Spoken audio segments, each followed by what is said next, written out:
Hey folks, it's Dr. Rowe here. Hope you're well. I've got my going against the masses image behind me, that great quote from Warren Buffett, observe the masses and do the opposite. So I don't have a lot of time. As you can see, I'm wearing my shirt. I'm presenting today and we're kicking back off in literally about 10 minutes or so. So I just want to quickly cover a subject which I actually talked about briefly this morning, but it does come up and people have talked to me about, well, I'm putting all this time into this. Is it worth it for me? So I want to step back and talk about roti. Now, roti, R-O-T-I, if you come from an Asian background like I do, or even from an African or West Indian background, you might think of like a chapati bread with food in it, curry folded or whatever. I'm not referring to that, although it does make you feel hungry, doesn't it? I'm talking about return on time invested. So if you want to write this down, I'm just going to see if there's any comments come up while I'm here, just in case I need to respond to anybody making any comments. Return on time invested is basically a calculation that looks at how many hours you put into what you do versus what you get back from it, and what does that equate to on an hourly rate. Now, this becomes a really powerful process when you're evaluating different business models and different opportunities, because from the outset or from the outside, something can look good because you might earn quite a bit of money doing it, or an amount of money doing it. But then when you equate that to the actual time required to do it, that's a completely different experience. So what I'm going to do is give you a calculation. Oh, sorry, I've just stepped off the screen there for a minute. I'm going to pop this up real quick and give you a chance to write this down for anyone that's interested. So the calculation is this. What is your annual salary, i.e. what do you physically earn per year in what you do, whether it's in a job, a business, whatever. And then how many hours working do you spend on that job? So for example, if you spend 8 hours in a job, now as I'm recording this, we've got furlough and people are at home, but you're still working at home. How many hours do you think you're spending in a week? And then add that up over 48 weeks, because most people are working for 48 weeks, but it could be that you're working for 46 weeks, you could be working for 51 weeks, so I don't know. So you're going to multiply your hours worked plus the hours traveled in a week. Now that will vary, but for example, if you're somebody that takes the tube on the way to London and back, you might be one of these people that literally calculates that you spend an hour to work and an hour back, and that's 2 hours. 2 hours a day over 5 days is 10 hours. And now we're looking at 10 hours over 48 weeks. And now you've got that added to the number of hours you're working in your job. Or you just simply say, on an average day, I'm basically working an hour to work, hour back, 8 hours of work. That's 10 hours a day. 10 hours over 5 days is 50 hours a week. Over 48 weeks is 2,400 hours per year. And that might be your number. Everybody's number is going to be slightly different.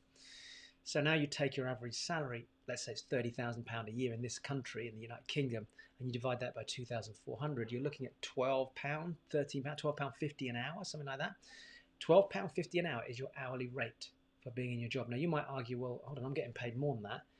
That's what it looks like on paper, but you have to allow for the fact that you're traveling to and from work as well. And what about the hours that you work that you're not paid for, like whatever the job requires type conversation?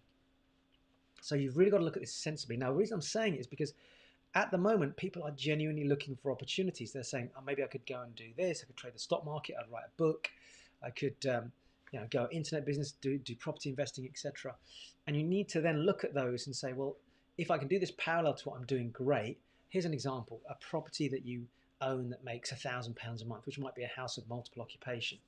So if I take one of my properties that produces that, in that month, from the first of the month to the end of the month, if that property is being managed by somebody else, then in reality, I'm not really doing anything on a month-by-month basis. The initial effort goes into the buying of the property. Once the property is purchased, then that time dissipates to a very small amount.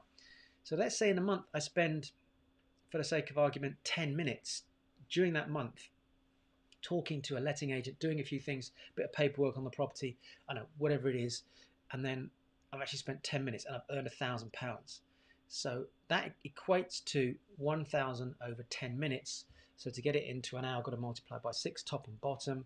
So that equates to £6,000 for 60 minutes, which is an hour. That's £6,000 per hour, as opposed to £12.50 for the person that's on £30,000 a year, working for 2,500 or 2,400 hours. I don't know if this makes any sense at all, but it's a very powerful calculation. It's a wake-up call where you go, wait a minute. So actually, if I develop a small portfolio, as an example, even buy-to-let properties, maybe £250, and you're spending 10, 10 minutes in the month on that buy-to-let property. I've got some buy-to-lets I've hardly spent any time at all over this last year. So, but if you spent 10 minutes on a £250 a month property, so that's like 250 times 6 puts you at £1,500 an hour. That's still a much better hourly rate than in your career. And this is when you start to think, well, why do I want to do extra time over? Why do I want to work weekends? Why don't I spend the weekends starting to build my business, learning how to do it properly, and actually physically going out and building this as a business? And so that's another way of assessing return on time invested. I think for most people, when they look at their jobs, they realize very quickly, actually, the return on time invested is incredibly low. And add to that your enjoyment factor, and you bring that into the mix. Imagine if we introduced a ratio of enjoyment factor. That really makes it scary, doesn't it? Okay, so hopefully that helps. You can go and do this with anything that you do, any business that you run, any template that you're looking at, any opportunity. Think about the hours needed to create a certain amount of revenue and then reverse engineer that into an hourly rate. Got to go. Hopefully that was useful.